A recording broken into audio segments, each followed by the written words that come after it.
السلام علیکم ورحمۃ اللہ وبرکاتہ نحمده ونصلی علی رسوله الکریم اما بعد فاعوذ باللہ من الشیطان الرجیم بسم اللہ الرحمن الرحیم رب اشرح لی صدری ویسر لی امری واحلل عقدۃ من لسانی یفقہوا قولی۔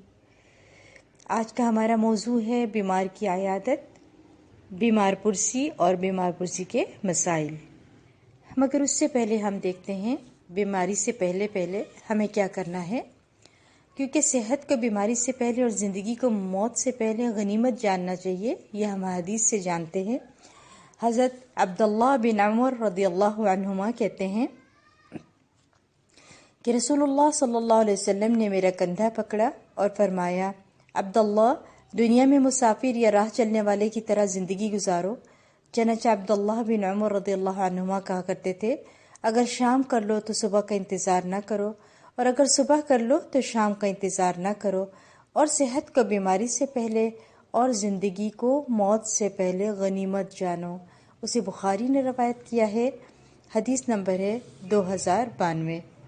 اس حدیث سے ہمیں پتہ چلتا ہے کہ صحت کے وقت جو عبادت کر سکتے ہیں، صحت کے وقت جو کام کر سکتے ہیں، وہ بیماری کی حالت میں نہیں کر سکتے ہیں۔ لہٰذا صحت کا یہ جو وقت آپ کے پاس ہے، اس سے بھرپور فائدہ اٹھا لیجئے، کیونکہ آپ تمام دنیا کے کام بھی اور عبادات بھی جو صحت کی حالت میں کرتے ہیں وہ بیماری میں نہیں کر سکتے ہیں۔ آپ نماز بھی زمین پر، یعنی سجدہ جو ہے وہ زمین پر نہیں کر سکتے ہیں، کرسیوں پر بیٹھ جاتے ہیں۔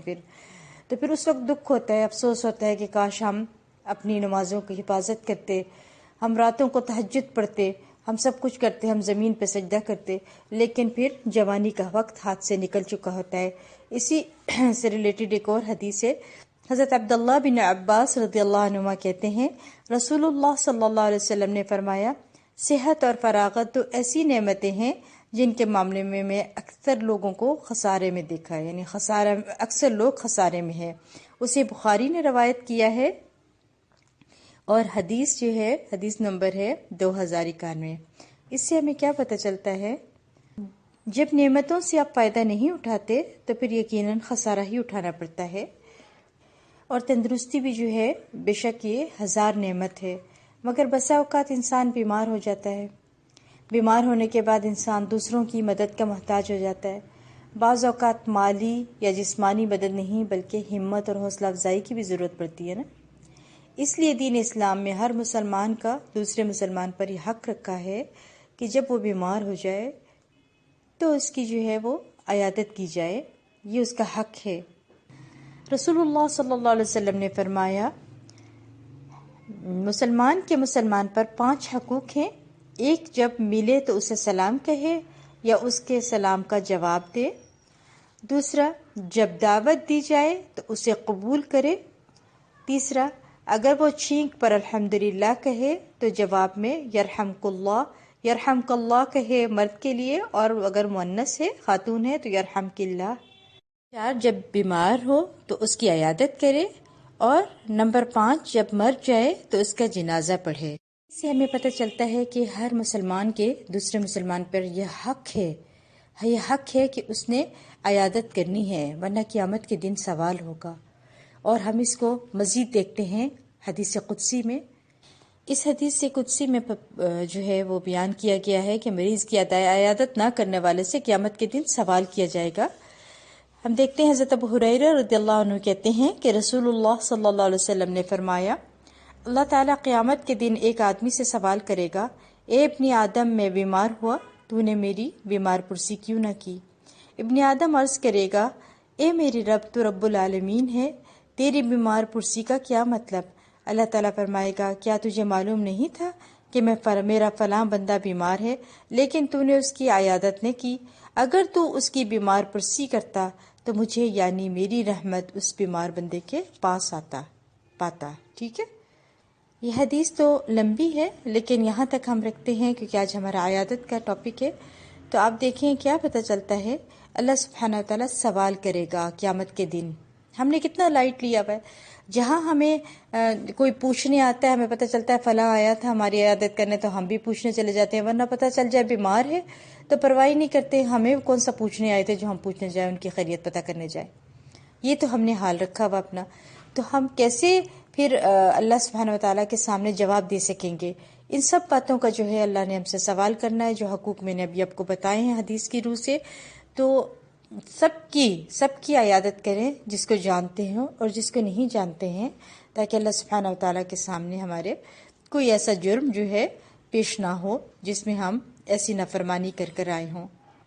پھر ایک اور حدیث میں ہے، آپ صلی اللہ علیہ وسلم نے فرمایا کہ جس نے اپنے بھائی کی عیادت کی وہ جنت کے بالا خانوں میں ہوگا.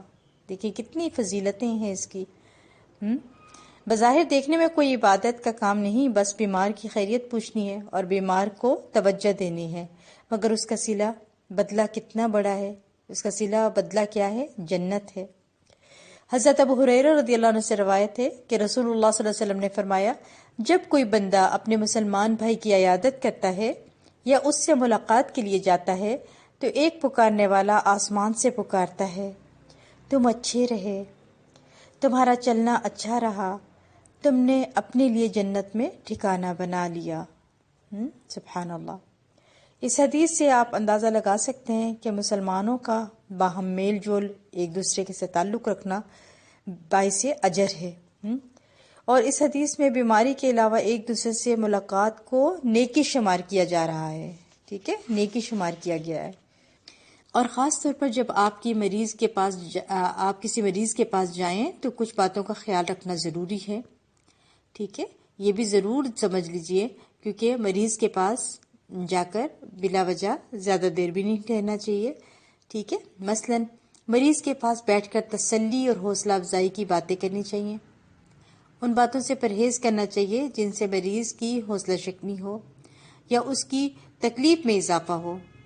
حضرت عائشہ بنت سعد بیان کرتی ہیں کہ میرے ابا جان نے مجھے اپنا ایک قصہ سنایا کہ جب میں مکہ میں تھا تو بہت سخت بیمار پڑا، تو نبی صلی اللہ علیہ وسلم میرے پاس عیادت کے لیے تشریف لائے.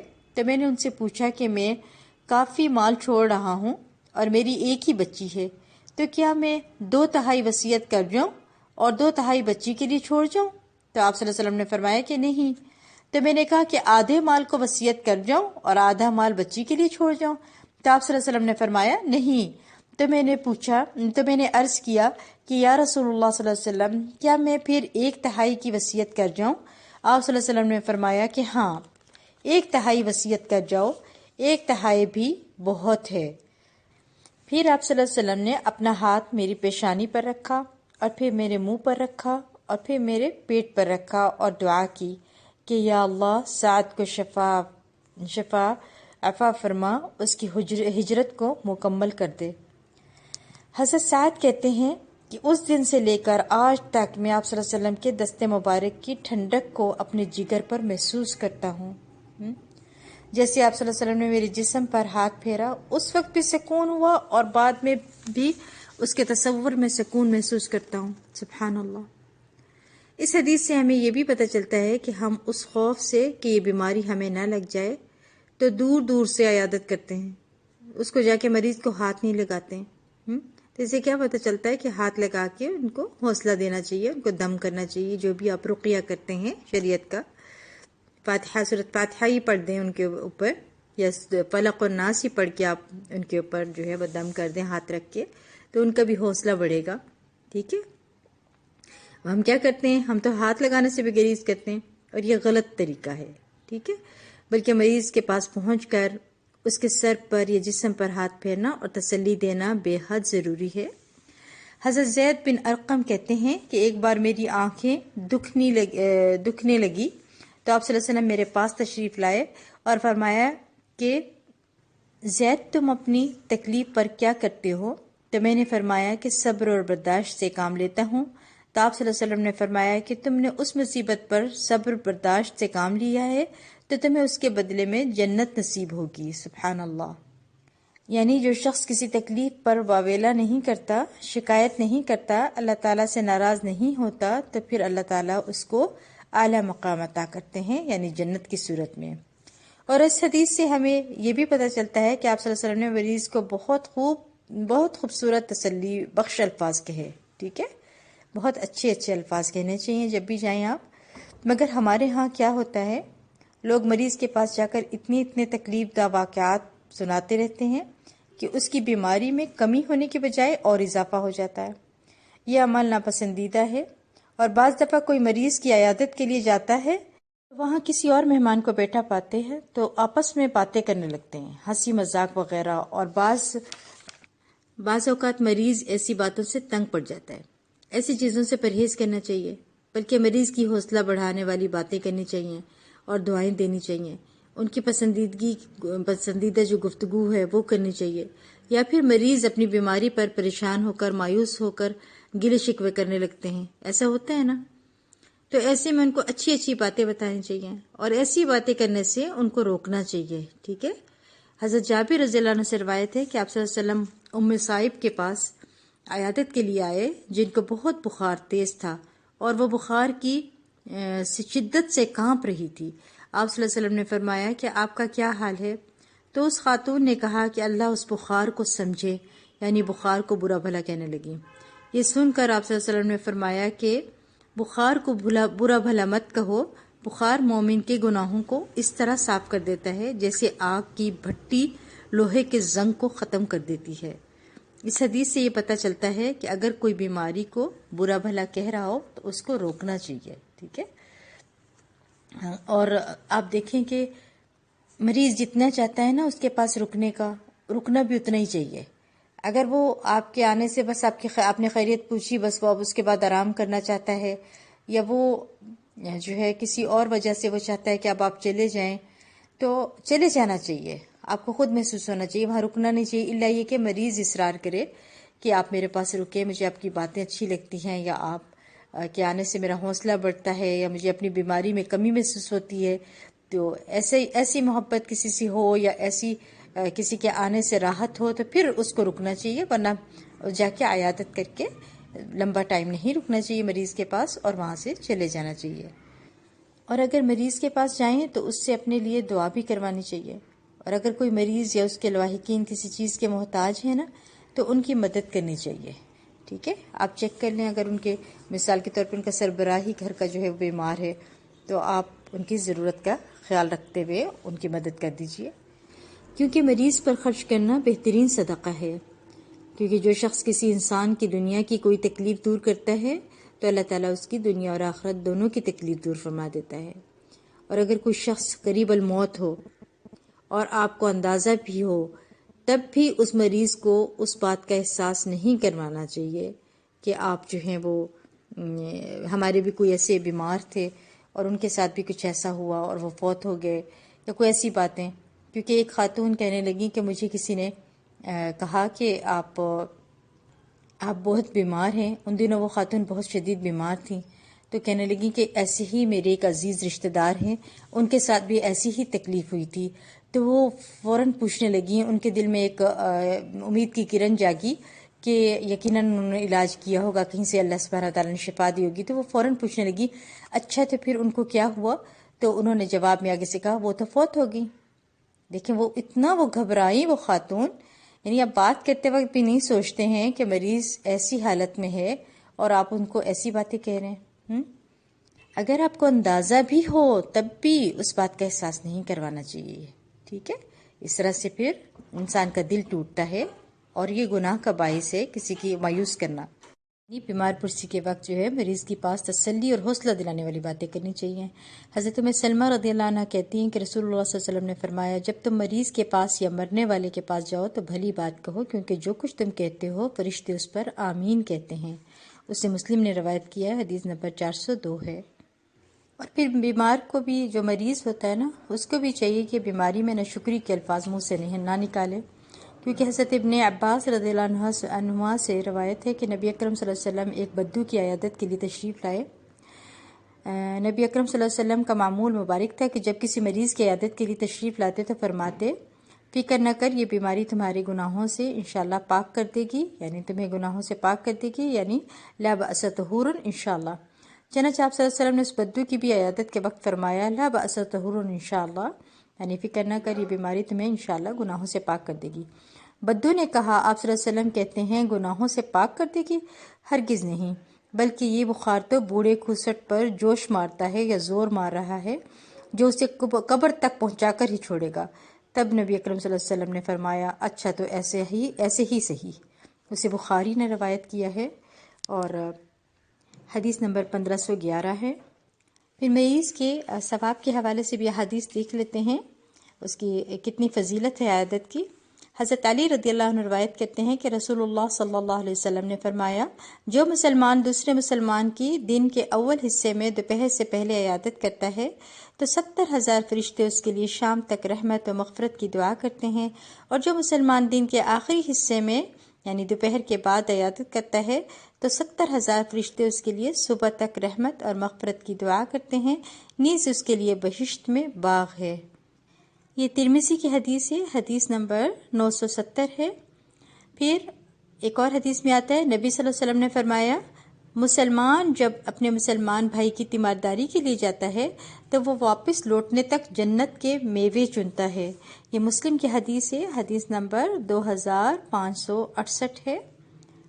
رسول اللہ صلی اللہ علیہ وسلم نے فرمایا اللہ تعالیٰ جس شخص کے ساتھ بھلائی کا ارادہ کرتا ہے اسے تکلیف میں مبتلا کر دیتا ہے.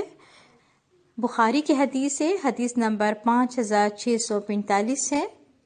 پھر آپ صلی اللہ علیہ وسلم نے یہ بھی فرمایا کہ مسلمان کا رنج، دکھ، فکر اور غم پہنچتا ہے مسلمان کو، یہاں تک کہ اگر اسے کانٹا بھی لگتا ہے تو وہ تکلیف اس کے گناہوں کا کفارہ بن جاتی ہے. یہ بخاری کی حدیث ہے، حدیث نمبر 5640 ہے، اور مسلم کی حدیث ہے، حدیث نمبر 2571. پھر آپ صلی اللہ علیہ وسلم نے مزید فرمایا جب کسی مسلمان کو کوئی تکلیف پہنچتی ہے تو اللہ تعالیٰ اس کی وجہ سے اس کے گناہوں کو اس طرح مٹاتا ہے جس طرح درخت کے پتے جھڑتے ہیں. یہ بھی بخاری کی حدیث ہے، حدیث نمبر 5647، اور مسلم کی حدیث ہے 2571.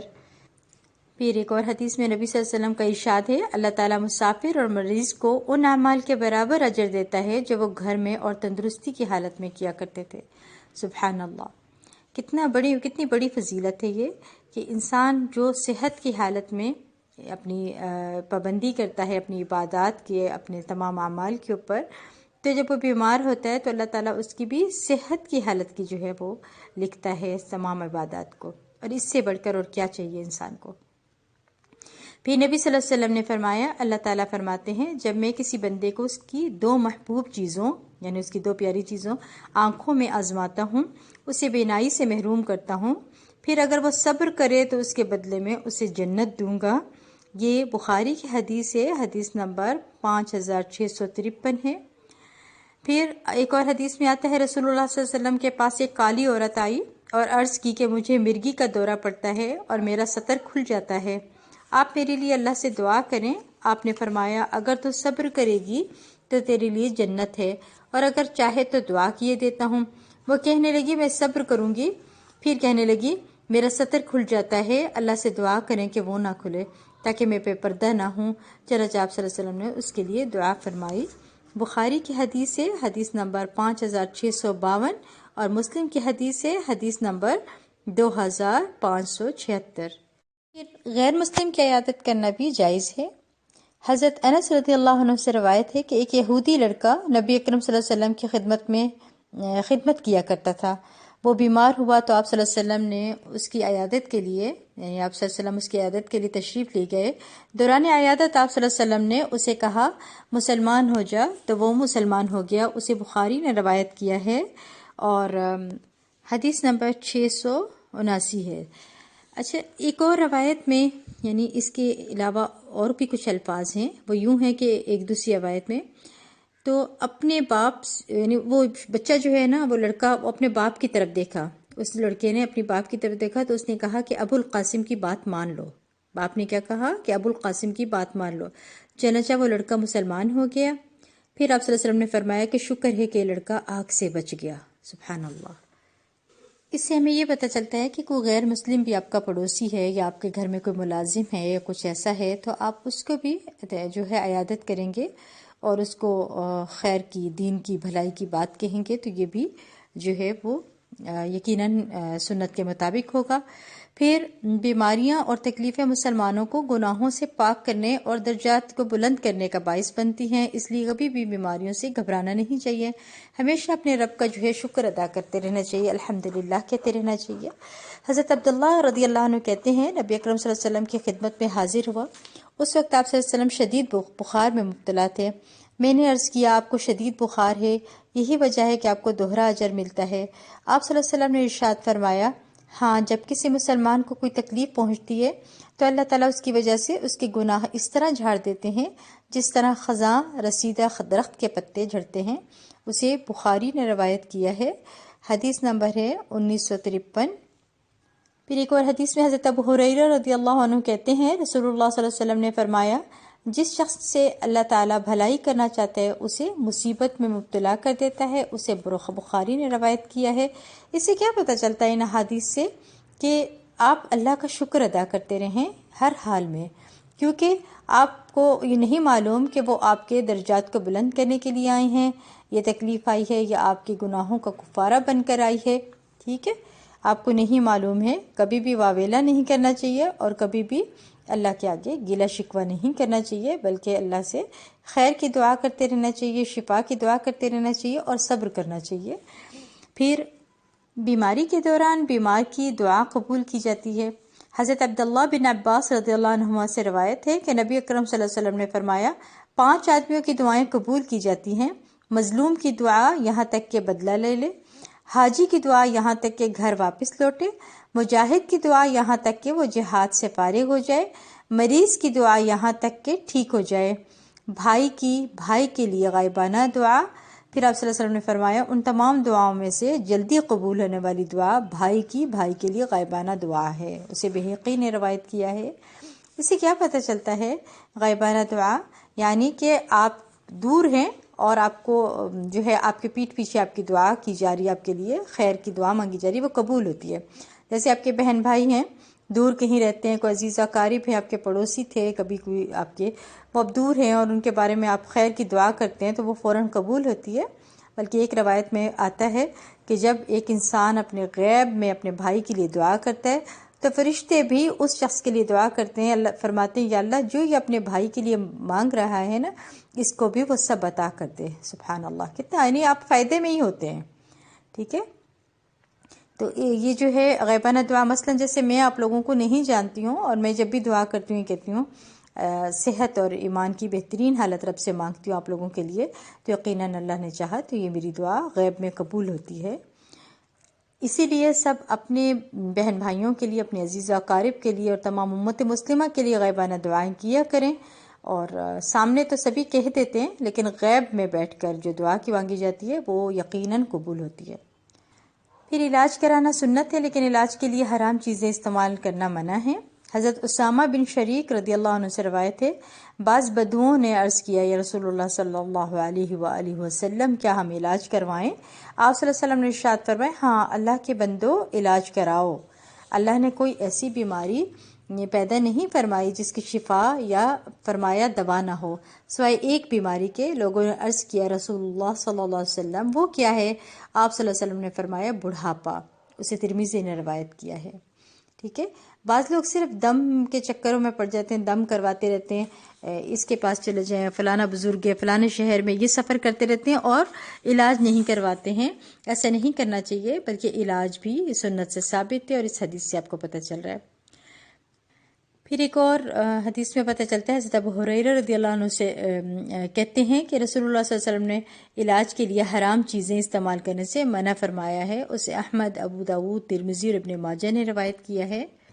پھر حضرت طارق بن سوید جعفی رضی اللہ عنہ نے نبی اکرم صلی اللہ علیہ وسلم سے شراب کے بارے میں سوال کیا تو آپ صلی اللہ علیہ وسلم نے اس کے استعمال سے منع فرمایا، اس کا بنانا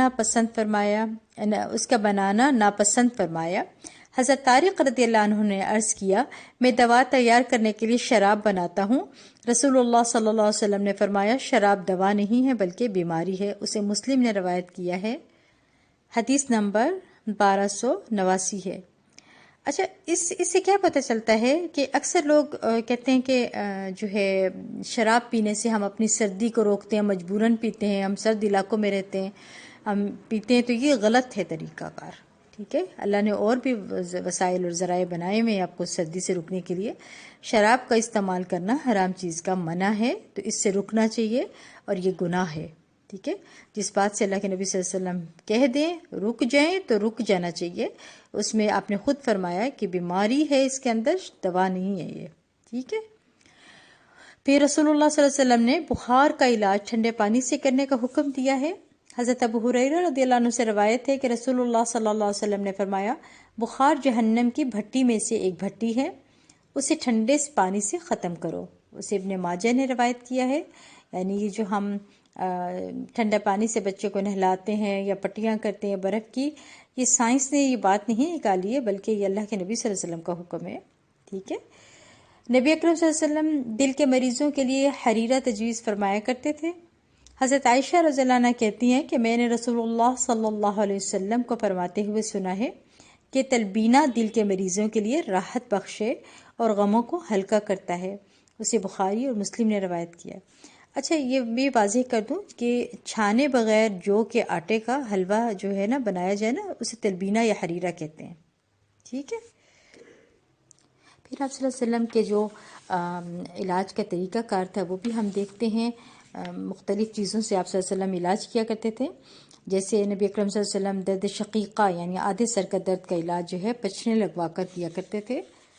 اور حضرت عبداللہ بن عباس رضی اللہ عنہما سے روایت ہے کہ رسول اللہ صلی اللہ علیہ وسلم نے حالت احرام میں درد شقیقہ کی وجہ سے پچنے یعنی سوئی، استرا یا بلیڈ وغیرہ سے خون نکالنا لگوائے تھے۔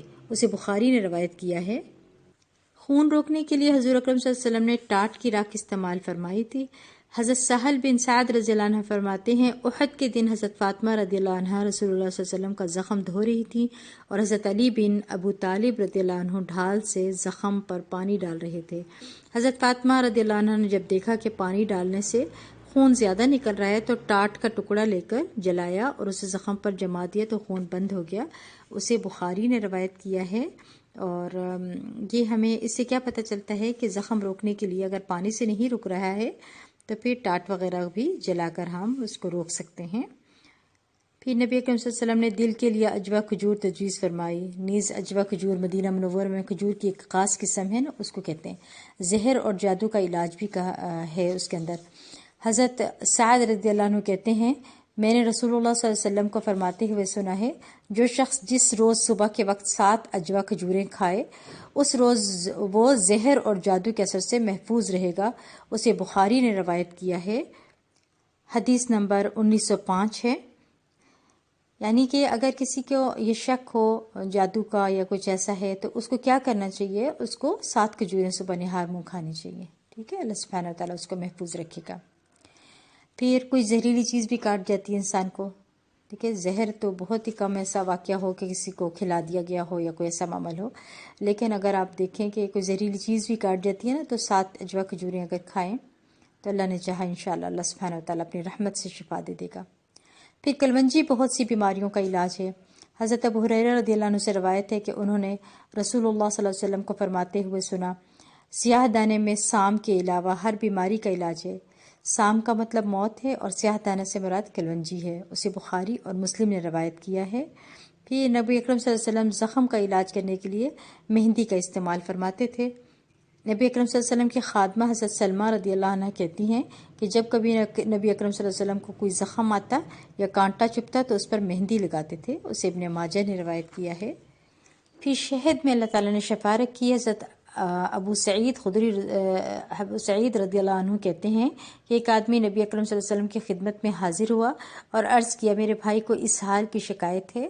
آپ صلی اللہ علیہ وسلم نے فرمایا، اسے شہد پلاؤ۔ اس آدمی نے اپنے بھائی کو شہد پلایا اور پھر حاضر ہوا اور عرض کیا، یا رسول اللہ صلی اللہ علیہ وسلم، میں نے اسے شہد پلایا ہے، اس کے اسہال زیادہ ہو گئے ہیں، یعنی جیسے کہتے ہیں نا موشن اس کو زیادہ ہو گیا۔ ابو سعید رضی اللہ عنہ کہتے ہیں کہ رسول اللہ صلی اللہ علیہ وسلم نے فرمایا، اسے شہد پلا۔ اس آدمی نے بھائی کو پھر شہد پلایا اور وہ پھر حاضر ہوا، عرض کیا، رسول اللہ صلی اللہ علیہ وسلم، میں نے اسے شہد پلایا ہے لیکن اس کے اسہال بڑھ گئے ہیں۔ رسول اللہ صلی اللہ علیہ وسلم نے فرمایا، اللہ نے سچ فرمایا ہے، تیرے بھائی کا پیٹ جھوٹا ہے، اسے شہد پلا۔ چنانچہ اس نے پھر بھائی کو شہد پلایا اور اللہ نے اسے شفا دے دی۔ اسے ترمذی نے روایت کیا ہے۔ پھر زمزم کے پانی میں بھی شفا ہے۔ حضرت جابر بن عبداللہ رضی اللہ عنہما کہتے ہیں کہ میں نے رسول اللہ صلی اللہ علیہ وسلم کو فرماتے ہوئے سنا ہے کہ زمزم کا پانی جس ارادے سے پیا جائے وہ پورا ہوتا ہے، یعنی جو بھی آپ جس کام کے لیے آپ پئیں، بیماری کے لیے پئیں یا دعا کے لیے پئیں، جو بھی پئیں تو اللہ تعالیٰ وہ آپ کی پوری کر دیتا ہے، ٹھیک ہے۔ بینائی کو تیز کرنے کا علاج بھی اللہ کے نبی صلی اللہ علیہ وسلم نے ہمیں بتایا ہے۔ حضرت ابن عباس رضی اللہ عنہ فرماتے ہیں کہ میں نے نبی اکرم صلی اللہ علیہ وسلم کو فرماتے ہوئے سنا ہے کہ اتمد نام یعنی اتمدی نام کا سرما رات کو سوتے وقت استعمال کیا کرو، اس سے بینائی تیز ہوتی ہے اور بال بڑھتے ہیں۔ کتنا خوبصورت نسخہ ہے یہ، اور اللہ کے نبی صلی اللہ علیہ وسلم نے یہ ہمیں بتایا ہے۔ میں آپ لوگوں کو انشاءاللہ اس کی تصویر بھی بھیجتی ہوں تاکہ آپ لوگ دیکھ سکیں۔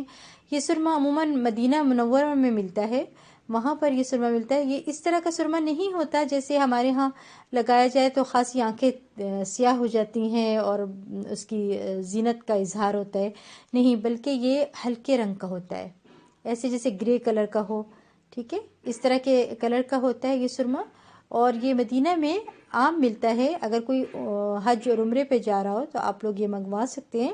اس کا نام ہے اتمد، ٹھیک ہے، اس سرمے کا نام۔ تو میں آپ لوگوں کو انشاءاللہ نام کے ساتھ تصویر کے ساتھ نام بھی بھیجتی ہوں۔